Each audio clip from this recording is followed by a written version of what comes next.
Direction à présent Amnéville, célèbre pour son zoo, mais qui abrite aussi un aquarium. Moins connu que son voisin, il enregistre pourtant des records de fréquentation. 76 500 entrées en 2022, bien plus qu'en 2019. Un succès dû à de nouveaux aménagements pédagogiques et immersifs. Visite en images avec Christophe Gaumont et Pascal Thine. Romain, qui habite près de Metz, est un habitué de l'aquarium d'Amnéville. Il y vient 4 à 5 fois par an. On vient régulièrement avec Capucine parce que le format est bien, c'est-à-dire que les parcours sont pas trop longs. Les petits peuvent voir l'intérieur, à l'extérieur il y a des parcours de senteurs. Également là-bas on peut aller deviner quels sont les animaux marins. Donc du coup, elle adore. En 2022, l'aquarium a accueilli 76 500 visiteurs, dont 5 000 scolaires, un record depuis son ouverture il y a presque 35 ans.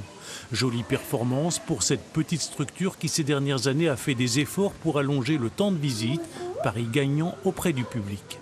Alors nous, en tant qu'adultes, on est déjà venus plusieurs fois, donc on connaît bien. Mais par contre, voir ces enfants avec les yeux complètement ébahis, les couleurs, tout ça, des coraux, les poissons, la joie dans les yeux des enfants, c'est au top. J'ai vu qu'ils avaient mis pas mal de nouveautés. Moi, ça fait un peu moins de 2 ans que je suis pas venue.